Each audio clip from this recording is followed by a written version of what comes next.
Commissioner order. First and only up is discussion item, call the roll, please. Commissioner Rocky Smith, Here. Commissioner Denise McGriff, Here. Commissioner Frank O'Donnell, Here. Commissioner Rachel Lyle Smith, Here. and Mayor Dan Holliday. Here. So we have first and only discussion item 19-282 sanitary sewer infiltration and inflow program, proposed capital improvement program, and policy discussion on impacts to customers. Mr. Lewis. Thank you, Mayor and City Commissioners, for taking time to listen to this very important topic about sewer I&I. And despite what you changed this slide a little bit. So the version I looked at while I was on vacation didn't identify I&I, so I was just going to acknowledge that on the next screen, this group's going to identify what I&I means. But the other acronym that at least wasn't in the version that I looked at was R&R, and so lots of times we talk about R&R as rehabilitation and replacement. And the two go hand in hand when we're talking about sanitary sewers topics. So we are going to talk a little bit about that, although I don't know that acronym is in your presentation. So today we're here because we're continuing the implementation of the sanitary sewer master plan and the projects that are listed in those. We've about made it through all the moratorium projects, and we're about ready to move into the sewer rehab programs. And if you remember from back when we adopted rates and we adopted that master plan associated with those rates, there was a fair amount of effort intended to go out and do a lot to reduce the amount of infiltration and inflow. So these two gentlemen that are with us here today are from Murray Smith, Rob Lee on the far side of the room, and Jason Lehman, both civil engineers with Murray Smith, and they're going to do most of the presentation. I just really wanted to point out that they're going to talk a little bit about the work that they've done, but not a lot about that. We're really wanting to get to some policy decisions about how we deal with sewer laterals, private laterals, because right now they're responsibility of the private property owner, but to have an effective I&I reduction program, we really need to think about those private laterals. So with that, again, Rob, you want to take over? Sure. Okay. Thanks, John. All right, so we have a short presentation that we put together. We'd encourage a lot of questions and discussion through the course of this. Is it your short or John's short? I'm not familiar with it, but we're going to be concise. Let me just put it like that. Hopefully it's yours. Yeah. You're leaving them with the wrong impression here. Hey, is your mother watching tonight? Let me go right into it then, it sounds like. So our agenda today, we're just going to cover the basics of infiltration and inflow, cover a little bit of the difference between sanitary and storm sewers, talk about the 5-year projects that have come out of the planning and study work that we've done and done by previous work by other consultants. And then get into the heart of some decisions or options regarding I&I lateral policy for the city of Oregon City, and then leave some time for discussion at the end. So I'm going to turn it over to Jason. So I'm the project manager on the project that we've been doing for John and Oregon City. Jason Lehman's been the project engineer, and so Jason's going to cover the first two agenda items. All right, so first off, start with the definition of inflow and infiltration. This graphic in green shows common inflow sources, such as catch basins that might be connected to the sewer, as well as roof drains from homes connected to the lateral. Infiltration is more where groundwater can enter the system through defects in the pipe, cracks, through root intrusion, bad joints, or bad connections into manholes. And here's a couple examples of infiltration. You can see there are some bad joints where groundwater is just pouring into the system. Yeah. And I&I can have a big impact to those systems that are susceptible to it. And we found that Oregon City does have a significant amount of I&I in the system, which can and has led to overflows. Anything like that? Yep, I've seen that. Or on the left. I haven't At a Larry Park. seen that on the right. But So is there a numerical value on that and an acceptable standard? In terms of the amount of I&I, Yeah, typically, during wet weather events, we like to see our sanitary sewers be leak-proof. But during wet weather events, what's been typically acceptable is around a 4-to-1 peaking factor. So when it's raining, we'll see the flows go up by a factor of 4. Oregon City has numerous basins where it's well in excess of that 4x peaking factor. Well being what? It all depends on so Oregon Department of Environmental Quality regulates the 5-year, 24-hour rain event. And I think there are some basins, it's been a while, but I want to say close to 8 to 10 is Okay. the peaking factor. Thanks. Yep. Anything like this is in total violation of our permit. So we can infiltrate in some places a lot of more than that peaking factor, as long as we keep it contained. When this happens though, they don't care if it's 2 times the amount of the pipeline or 5 times the amount of the pipeline, that's a failure and we would be in violation and be fined. Well, I can tell you, I did not confuse it with a water feature. So Okay. And what this graphic shows is based off the information that we've gathered within the city, is that about half of the I&I in the system is only from about 30% of the system. And the next graphic is going to show where that location is. So Guess I'm McLaughlin, right? We have yeah, the- there in red. We have the oldest pipes. Yep, so Rivercrest, McLaughlin, as well as parts of downtown were discovered as being the leakiest basins. And you can see all the flow meters that are listed there. They were installed in 2016 during the winter, where wet weather events were compared to dry weather flows. And so that's where those peaking factors were discovered. And so the area in red are leakiest basins, the orange areas are the next leakiest, and the blue are the least leakiest.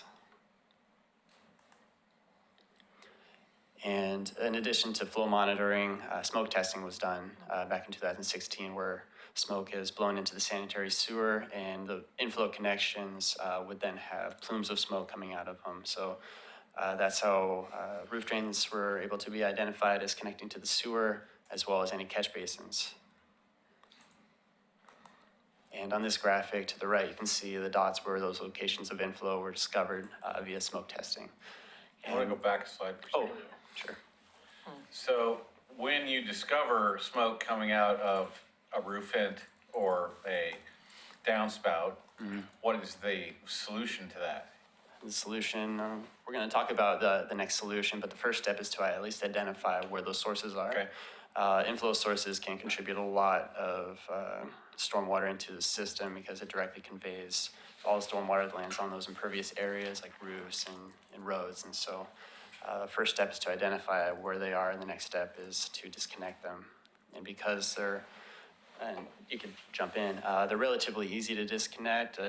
In ideal circumstances, like with a roof drain, you can install a splash guard, catch basins. If there's a storm main nearby, you can dig down and reconnect it or move the connection to the storm main and have a significant drop in inflow just for relatively low cost. So, Okay. Yeah, and the only thing I would add is if a roof vent is smoking, that's actually a good thing. That's the way it's intended to be, is venting of gas from the sewer system up through the roof vent. But if we do see it in things like foundations or the actual roof drains or the downspouts, those are not supposed to be connected to the sanitary sewers.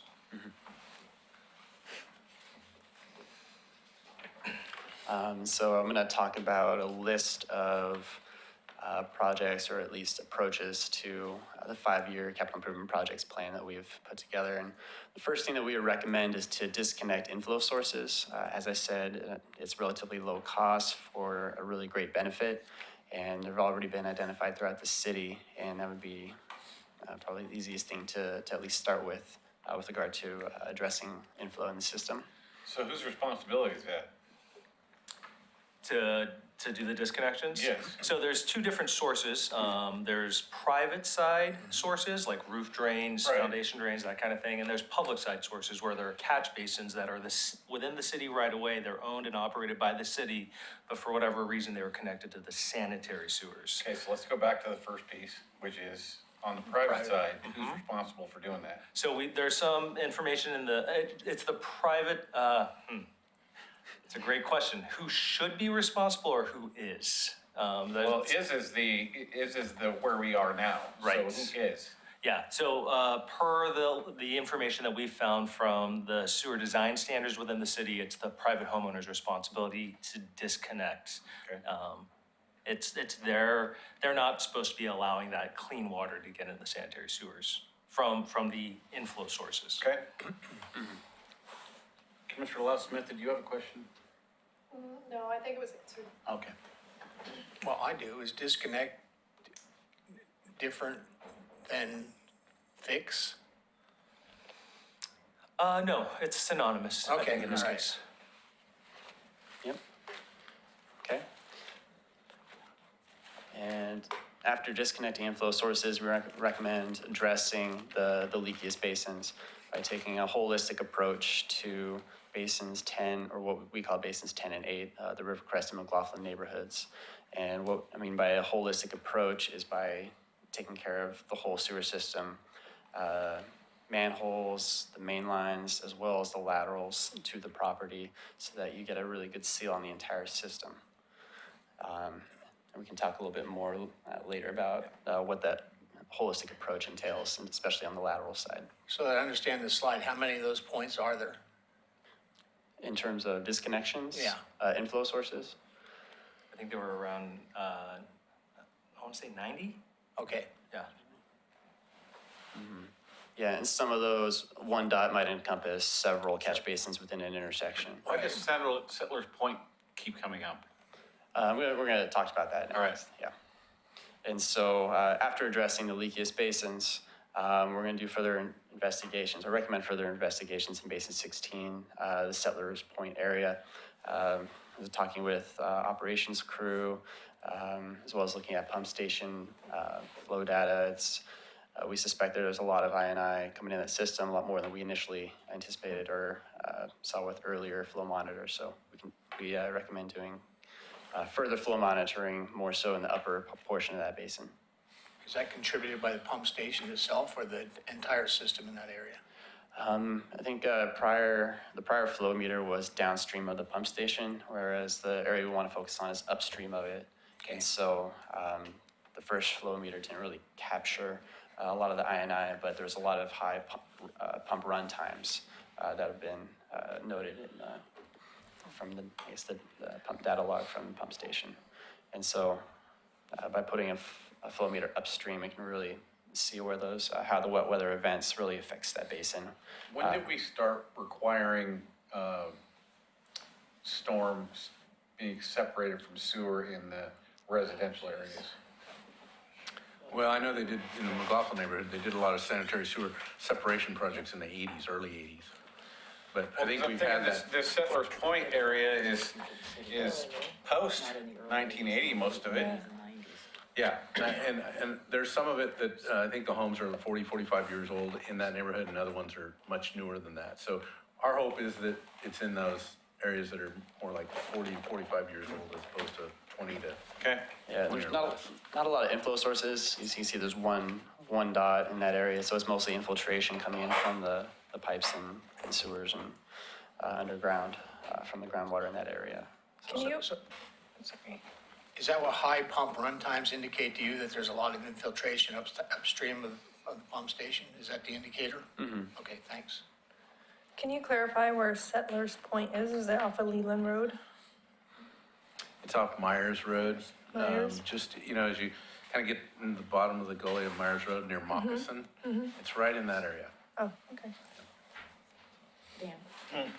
John, I was just gonna add that, they actually started doing the sewer separation sometime in the 90s, because Neil Robinson, who worked for the city at the time, was the project manager, and they were blasting all up and down Center Street, High Street, Washington Street to get the new pipes in. And I remember that very distinctly, because every so often you'd hear, I think I've seen some plans that have 80s vintage as well, so I don't know if there was a multi-year project there. It was definitely a multi-year project, but they Okay. didn't have any staff to do it in the 80s. Continuing on. Moving on to the next slide. And so we've put a cost to each of those projects that I just discussed for disconnecting inflow sources for about $600,000. Storm extensions, that's where there's a catch basin that's connected to the sanitary but doesn't have a storm main to go to. There'd be a storm main extension in order to collect the storm from that catch basin so that the storm can be disconnected from the sewer in some of those isolated areas. So that's a $1.2 million project. Basin 10 Rivercrest is about $4.5 million to address the sewers in that basin. Basin 8 McLaughlin, only about 40% of the project could be funded just while staying within the city's 5-year budget. And so that would be about a $3 million project. Basin 16, ongoing investigations is only about $50,000 to do, install a flow meter and gather data and come up with an approach to address that area. And ongoing I-9 structural renewal program, that's like project oversight as well as helping out with the program, doing continual flow monitoring over the next 5 years at $1.3 million. And the total is $10.4 million, which matches the city's 5-year budget for this work, approximately $2 million a year or so. And for the future, the rest of Basin 8, the remaining 60% will be done at a later time. So is this the sequence in which these would be done, or it would be done in parallel? It's in order of prioritization. Okay, so you said we guesstimated 90 inflow. So are we talking that they're 600,000 divided by 90? Is that what it costs per to fix? Roughly, along with some of the storm extensions to reach some of those catch basins that don't have a storm to go to. Can you tell, so where are we at in this 5 years? Maybe I missed that part. Are we at the beginning or the end or in the middle? Very beginning, Okay, yeah, has not yet begun. so the blue dots of all the inflow disconnections was all work that was done previous to this 5-year project? It was done as part of the sanitary sewer master plan development, and so all that work was collected, and there was a portion of that plan that included proposal for addressing I&I at a later time, and that later time is now, for the Yeah. most part. So the blue dots are actual discovery points, but they have not been disconnected yet. Oh, So those are the ones that we're recommending be done first at the dollars you see up there. Okay. They were the result of the smoke testing. Correct. Yeah. So to get back to that, if Frank's numbers are correct, that's $6,000 a home.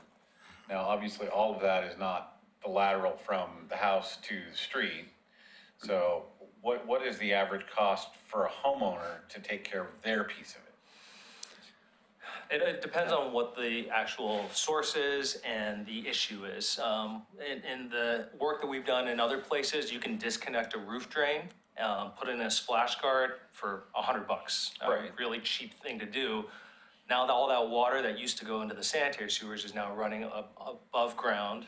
Some of them are, we need to be a little conservative because some of you might not want to do because now all that surface water is now flowing through their backyard, maybe into someone else's backyard, creating some additional issues.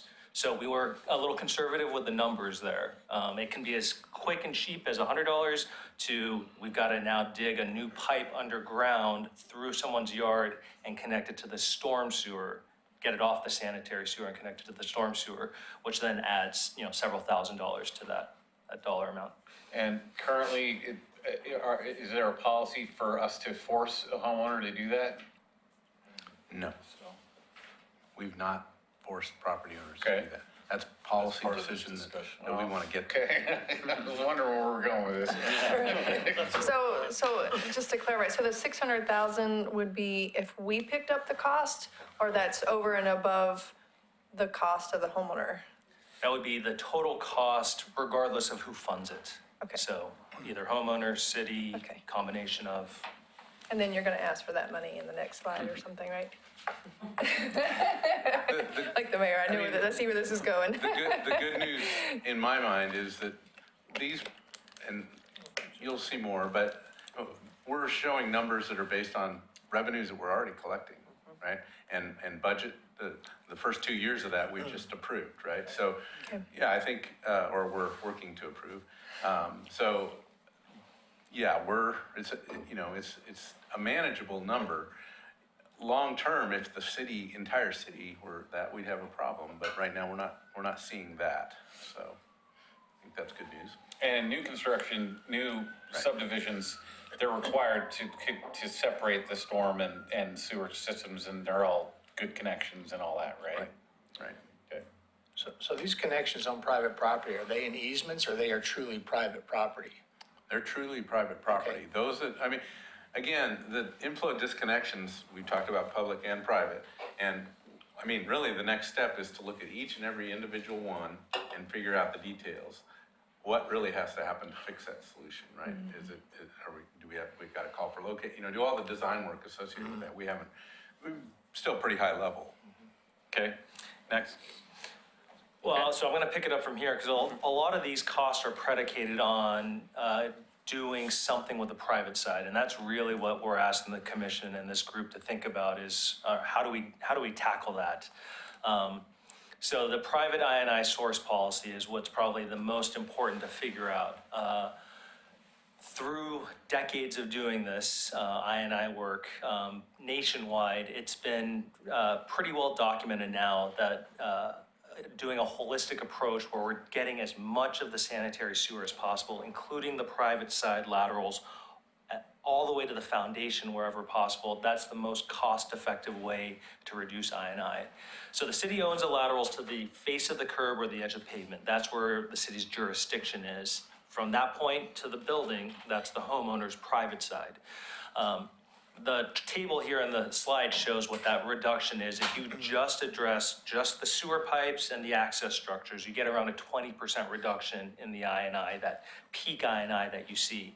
If you then add the laterals to either the right-of-way or the face of curb, you'll probably double that reduction. If you take that lateral work all the way to the foundation, you get an additional 25% reduction, and you're just dealing with small pipe. The problem is there's so much of it because there's so much footage of lateral pipe in there. So let me ask you a question. Actually, it's not you, it's John. Why does it stop at the face of the curb and not extend past the sidewalk? Because that's, that's the most expensive piece is cutting the concrete out and repouring to the city's jurisdiction, or requirements. Yeah. Well, we've just always had that policy to take it to the back of the curb, so that's where we stopped. Okay. Those are actually my thoughts exactly. I cringe to think about if you have to access a pipe that's under a poured concrete driveway of 22 feet long or whatever. I know there's a way to run a liner, a pipe liner in it without digging it up. Is that acceptable? Yeah, there's a whole bunch of trenchless technologies that we can take advantage of now that really reduce the restoration costs. Okay. So basins 10 and 8, we just wanted to show you the example of what these basins look like. If you do the manholes and mains and that 20% reduction, which is pretty well documented at this point, that cost is around $3.4 million. That cost effectiveness in terms of the dollars per gallon of clean water removed from the sanitary systems around a little over $4 per gallon. You add the laterals to the edge of the right-of-way, or in Oregon City's case, to the curb, it adds another $3.1 million. So not quite doubling the cost, but you double the reduction that you get out of it. So you're getting a more cost-effective reduction. Then when you add the private side laterals, you can see that it's only adding not only, but it's adding a little over $1 million, but you get an extra 25% reduction. So the most effective way to tackle the worst leaking areas in the city is by trying to do it holistically. And what basins 10 and 8 represent are around over 500 laterals. So these kind of presentations drive me crazy because in the last one, you said the lateral foundation was 600,000, and now you're saying it's 1.1 million. So that 600,000 was for inflow sources like roof drains, private sources where stormwater is getting in, not leaking lateral pipes. So the difference is laterals are the pipe that's servicing the wastewater aspect from a private home. The 600,000 was for disconnecting inflow sources that are supposed to be connected to the storm system. All right. Hopefully, does that make sense? Yeah. Does that make sense to me? So here's what you have. There was nothing that we could find concrete as teeth in your municipal code, but what you do have in your sewer design standards is this section that says the building sewers are the private side responsibility. And that in there, it says no stormwater in essence shall be connected to the public sewer. You've got some teeth in your existing sewer standards about who's responsible for it and what is not allowed. This doesn't necessarily address groundwater from a leaking lateral. What this definitely gives some teeth to is, hey, a roof drain that's connected to the sanitary sewer, no, you're not allowed to do that. Here's some pretty clear language about that.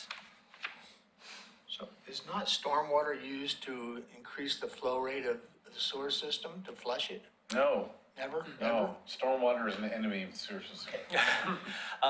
Though sometimes when you do effective I&I programs, it does sometimes necessitate an increased cleaning routine, but that's all part of running and operating a sanitary sewer system. What it does do by eliminating that I&I is you don't fill up these pipes to full capacity, which actually robs it of its design life. Because you put an internal pressure on a pipe was never intended to have that internal pressure on it. So it's a really good thing for extending the service life of these pipes. I had hydraulics in my education. I know flow rates through pipes. Okay, all right, that sounds great. So downspout connections, just wanted to give a couple examples. The next few slides are going to talk about examples of what other communities in Oregon have been doing. So folks may be familiar with the City of Portland's downspout disconnection program because they've had downspouts connected throughout their system, their combined system in many locations. But they've disconnected over 56,000. The way that the program worked was paying the homeowner either a certain dollar amount to disconnect, and it's a pretty small dollar amount, or the city could come onto their property and disconnect it for free. So it was just a huge effort, continues to be an effort by the City of Portland to get these downspouts off of the sewer system.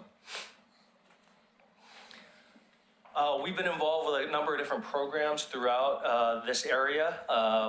Two programs were under DEQ mandate because of all the overflows, the permit violations that John was talking about. One was the City of St. Helens. They were under DEQ mandate because of all the I&I issues. They decided to put the onus on the homeowner to fix all the laterals and disconnect all of the inflow sources that were connected to the storm sewers, or connected to the sanitary sewer system. So they actually had language in their municipal code saying no excessive groundwater shall be allowed into the public sanitary system. And they used that code to say, homeowners, here's a video of your lateral, it looks bad, it's allowing groundwater in, please fix it in the next 6 months. Otherwise, we're gonna add a surcharge to your sewer bill. And then what they did offer was they set aside a pot of money for a 0% 10-year loan to go and do that work. They developed design standards to say, here, this is what you can give to the contractor to go do the work. So they put the onus on the homeowner to fix it. That program was very successful. They had 90+% participation by the homeowners, and they are no longer under a DEQ consent order. So they were able to get out of that through the success of that program. But there was a cost to those homeowners. City of Portland is in the middle of doing these pilot programs. There is one project area in particular that's a pilot, so they're not trying to invent new municipal code language or enforce anything. They are paying for all of the private side work out of their own funds. But what they're doing is they're exchanging that private side work in exchange for any kind of access agreement. There's no need for any temporary construction easement, which might typically be required to do work on private property, and a release of liability. When they're done with the sewer work, then the homeowner signs a waiver saying, okay, it's now my responsibility. Anything goes bad with it, it's my responsibility. So City of Portland no longer has any kind of future O&M responsibility for those laterals. And lastly, Sweet Home program, they have replaced around 30% of the laterals in their entire city, all funded by the city, just recognizing the importance of the public benefit to the overall community by reducing I&I. They had multiple overflows every year, and they are no longer under DEQ mandate anymore either. But they just chose the route of, we're just gonna pay for everything. So just a couple examples to help focus some ideas as we talk about options for Oregon City. So have we had any overflows in the last 10 years? Yeah, well, most of the moratorium projects were, they came about because of overflows that we were having in Oregon City. Okay. Since we've completed those, No. so a question on the Portland, you made a remark on Portland. Are you suggesting that in the absence of homeowner permission, the city has no right of access to private property? Is that, Yes. I just want to make sure in plain language. I get it. I mean, Yeah, for sure. Yeah. However, if the code says that they're responsible, then the city could take alternative measure to say they're not complying with code. Correct. And that's the way St. Helens approached their program. Well, it seems to me on the private side that, that the homeowner should be responsible for the cost, but I think the way we get around that is we say, you know, you do the work and we'll pay for the work, the city will pay for the work, and we'll put a lien on the property, so when the property next changes hands, we get that money back. yeah, I was actually thinking about prospective purchasers, and it's one more question to ask when you're buying, you know. Does this situation exist? Yeah, and a number of instances throughout the nation, they've done these real estate transaction programs where they require a scope of the private side lateral, maybe even a quick smoke test or an investigation to make sure there's no foundation or floor drains connected to the sewers. And then they look at that from you can't do the transaction in that municipality until that work has been done. Yeah, that's another option. So we, again, just wanted to illustrate the most cost-effective I&I removal comes when you address the private side. It really is a public benefit to address the private side laterals, though it does come at some kind of political cost and as well as capital cost. The spent dollars, though, to reduce does often reduce future considerations on downstream conveyance as well as treatment costs. So there are a couple different options in terms of city funding. Some of the benefits of city funding is you get a high incentive for homeowner participation. People are willing to say, yeah, I'll get a free lateral replacement out of it. And it is cost effective because if the city is doing a project and addressing the public side of the lateral, it's actually pretty quick and easy just to continue that work up to the building foundation while they're there. Some good economies of scale during construction. For homeowner funded, the schedule really does depend on the homeowner action, getting a contractor lined up and getting that work done, and there's less certainty regarding participation. So just some considerations. We came up with a few options for the commission to consider. These are the three that we came up with. First is just we wouldn't necessarily recommend developing a holistic approach to the entire city. Your worst areas are concentrated in that 30% of the city. So potentially looking at a private side lateral replacement pilot project, not setting precedents that you're gonna do this everywhere, but in your worst leaking areas, you could look at a city funded option. The second is the city and homeowners share the cost of the private side lateral replacement because there is a public benefit for that. And then the third is going to the homeowner funded. So I'm gonna talk about each one really quickly. The benefit of option one, the city funded, is greater homeowner participation. The public funds are allocated to the private side improvements, so that is a consideration that you are using public funds for private improvements, even though there is a public benefit. So question, could we use SDC dollars to fund that program? Because what you're actually doing, because SDCs are about increased capacity, right? True. New capacity. True. Yes. And so if you're using this to, it's sort of the opposite of capacity, but what you're doing is you're putting less into the system that has to be treated. So could we not use SDC funds to fund that program? I want to think a little bit more about that, but my first response is our SDCs for sewer are based on a project list that had some of these moratorium projects that we're funding right now, right? Right. That were about upsizing pipes. All the rates were assuming an I&I program. Yes, you're right that we're basically providing capacity by reducing inflow that was taken, but our SDC methodology didn't assume that. So I'm just asking, I'm just asking the question. I'd like a solid answer on whether we could use SDC funds to do that. I'm not asking you to do it tonight. Okay. I agree with your chain of thought there. Exactly. Go ahead. Okay. So the yellow highlighting just shows what the city's funds would go toward. It would go for the private side lateral as well as the public side lateral.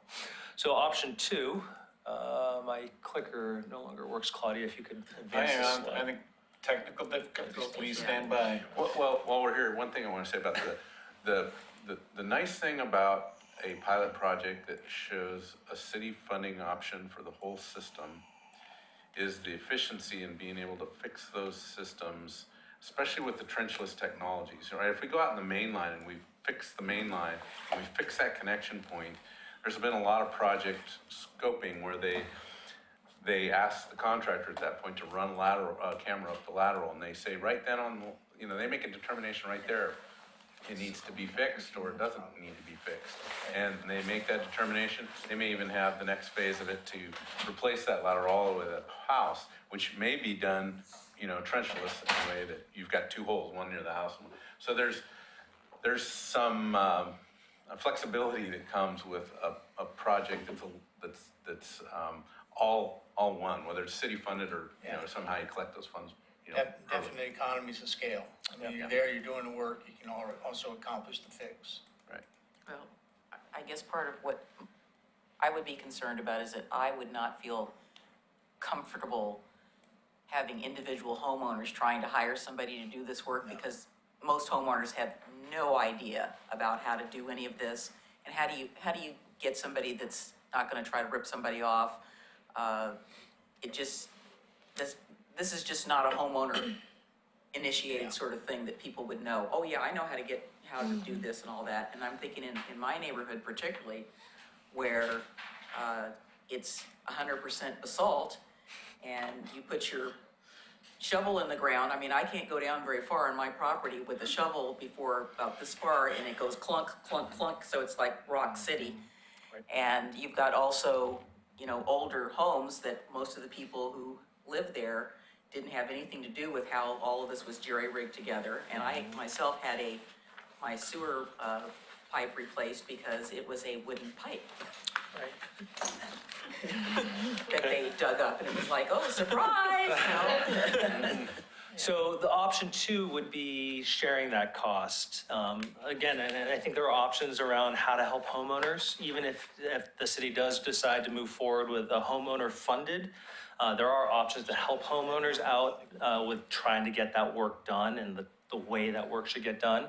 But one other option for the city is sharing that cost.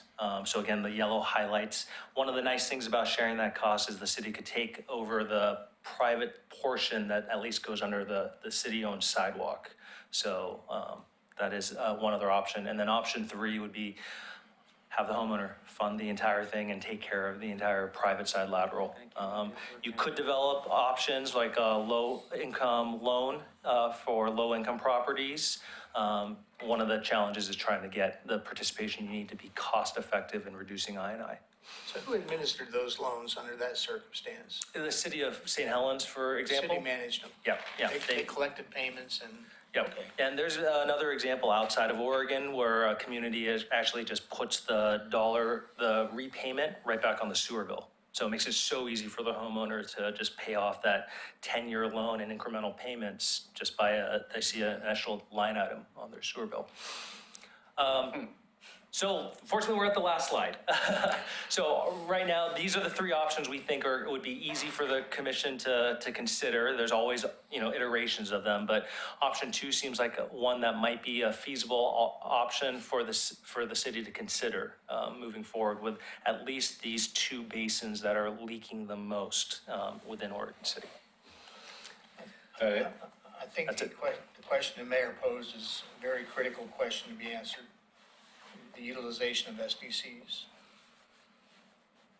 Before we- Yeah, I'd like to know that, but I think most importantly, if we think about how we build things, I know Public Works tries to make sure that as we're doing something like the High Street improvement, that we contact everybody who's in the ground, make sure everything is being checked and the other things are being fixed at the same time. So a year from now, we aren't ripping up High Street to do something that should have been done when it was open. So it seems to me that the program ought to work like this, that you're going to replace the main on, let's say, 12th Street. And then, so everything that is in that scope of that area, we go, we check it, and we tell the folks, we have to do this because we're doing it in line with this, and then we just have to figure out the policy about how it gets paid for. Yeah, I was gonna say, my only comment is about the funding and the policy on that. I know we're focused on these couple of neighborhoods, but we have to pretend and plan on it going outside of these neighborhoods, and I know I would not be supportive of offering a deal to one neighborhood and then 10 years down the road, another neighborhood has a problem and we're like, nope, it's your problem. We only solved this problem for this neighborhood. So our policy has to be citywide and what we're willing to do for everybody. That's why I think that if we looked at it as, we're gonna do this, we do the work, we know how much work it costs for each individual homeowner, and you just lean that, at the records office, and then when the house sells, that transaction gets paid and everybody's happy, and it doesn't cost the homeowner any cash right now. Because that's usually the problem. Usually the problem is you've got, folks who are in their 75s and something like that happens and they're on fixed income and they don't have $6,000. We're not talking about you, Frank. I'm trying to get it. I think it's an interesting idea to consider. I personally wouldn't support leaning somebody's property. I would rather just have it added to a bill or share the cost. And obviously, we all are in agreement, we can't answer the question right now about SDCs. No. It seems to me it is allowed or it isn't. It just seems very black and white to me. Maybe it isn't black and white. Maybe I'm not looking at the gray. Well, we don't have a lawyer here, so that's why So we that's the need- biggest question. Do we need a lawyer? Yes, Yeah. we do. So, Mr. Lewis, are you asking us, is there any decision that we're making? We're just being informed? The initial first 2 years of this was in the proposed budget, assuming that the city covers the 600,000, right? Assuming. Okay, so thank you Or for where are we that. Because really what I'm trying to figure out is, should we be bringing you a policy that says, let's force the property owner to take it? And what I'm hearing is, no, this is more of a joint effort where some of that they want them to share, but we want the city to run the lead. We don't want them, the property owner, to be, necessarily having to figure out the logistics of replacing a sewer line. Right, that's correct. Right. So that it sounds like our recommendation in general is, first of all, be holistic about it, get it all the way to the house and fix the lateral appropriately at the right time. Right. And then figure out a way to share that expense with the property owner in a way that makes sense. Yes. And then the last but not least is make sure we're doing projects in an order so that we're not tearing up new streets. We definitely with you. In that policy, I also want to have an exemption for low-income individuals, but we have to have some way to verify that. So whether it's, but we need to be able to verify that they truly are low-income in order to be able to do that. And I think we have some of that language through finance now, so I think we can find that. So would the Methodology. option of using SDCs be considered to be the pilot project then? No, what the pilot project that we are kind of thinking about, it's all scalable within the budget that we have right now. Right. So it's establishing a pilot project that funds most of this through rates that we are collecting Collect today. now, right. And you're right, should it be applied citywide? I agree with that, but let's try to get through a few years of this to figure out if we can learn some lessons there. That's where. Well, I think you pilot can write project the policy to be citywide, and then we just say, we're, doing these pilot construction projects in these two areas. Okay, I like that option. You have anything else? I don't think so.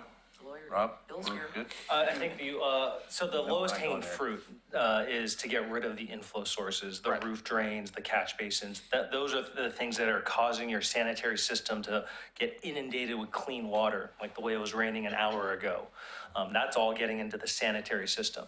So the catch basins, the things that are in the public right of way, easy for us to address and get off. And John and I were just talking about trying to get something going this summer to get rid of all those dots. The private side, there is teeth right now in the sewer standards. Those would be the best use of the city dollars, is to disconnect those private sources of clean rainwater, not groundwater, but rainwater getting in. Okay. So a decision about enforcing that, just paying for it, I think that is a little bit different than the policy that you're asking for, that could be applied citywide on the laterals. So I don't know if there's a decision that could be made or. I think I'm getting enough indication We don't make as to decisions. where in you work are. sessions. Yeah, Okay. and so Got it. we'll bring you back real Okay. policy language. All right, and we're adjourned.